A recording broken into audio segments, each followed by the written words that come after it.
I'm your host, Dr. Marc Allan Feldman, Libertarian candidate for president. And our top story today, Saudi execution of Shiite cleric draws outrage. Embassy attack in Iran. Iranian protesters ransacked and set fire to the Saudi embassy in Tehran. Am I the only one surprised that the Saudi has an embassy in Iran?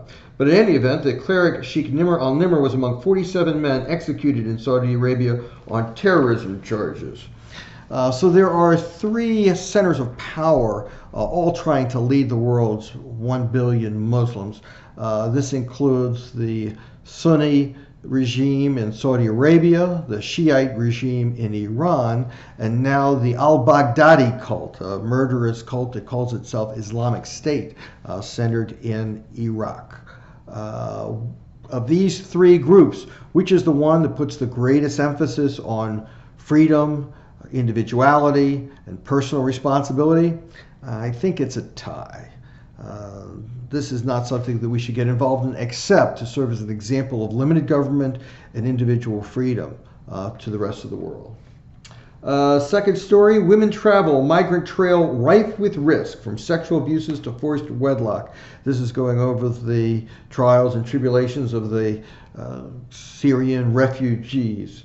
One Syrian woman who joined the stream of migrants to Germany was forced to pay down her husband's debt to smugglers by making herself available for sex along the way.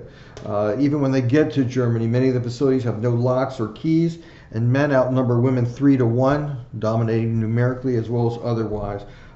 They have social services available, counselors.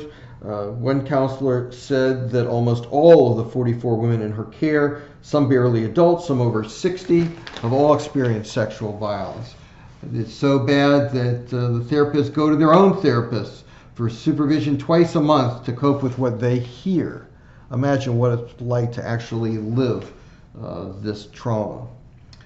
So the theme today sounds like it's going to be power and control.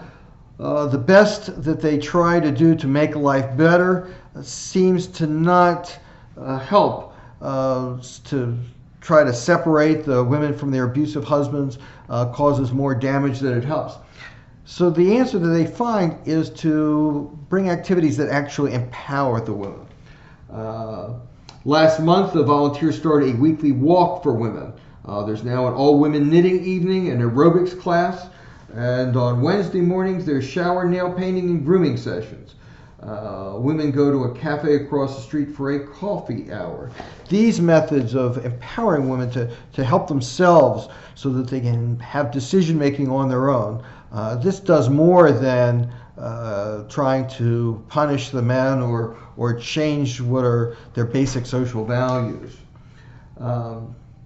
Sitting with the youngest daughter curled in the lap, Samar concluded, almost all men in the world are bad.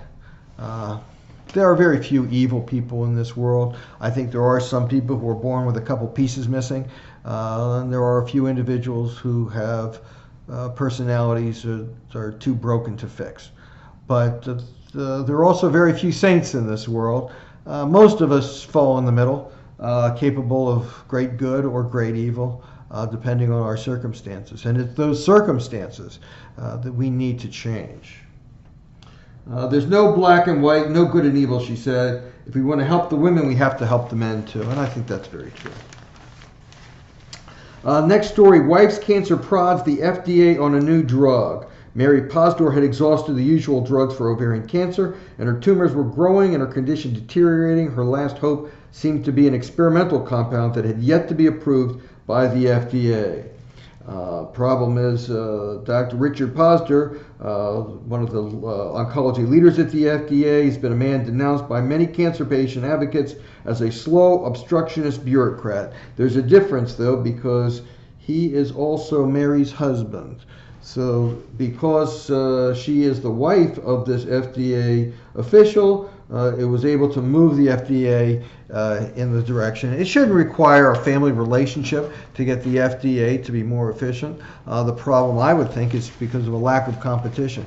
We need to find ways to build new methods, new organizations on a private basis for developing and improving drugs in competition with the FDA.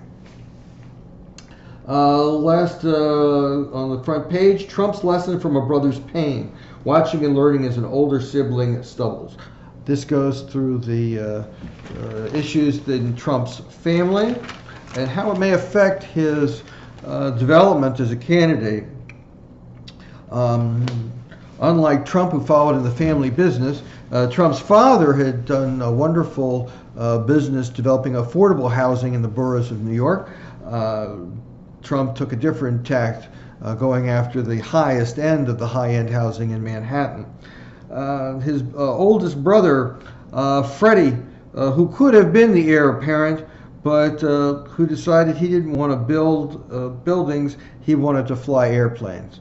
And he had a troubled life trying to survive and excel in this family and develop his own problems with alcohol. The final paragraph, he would have been an amazing peacemaker if he didn't have the problem, because everyone loved him, Trump said. He's like the opposite of me. Says a lot. So in this world today, power and control.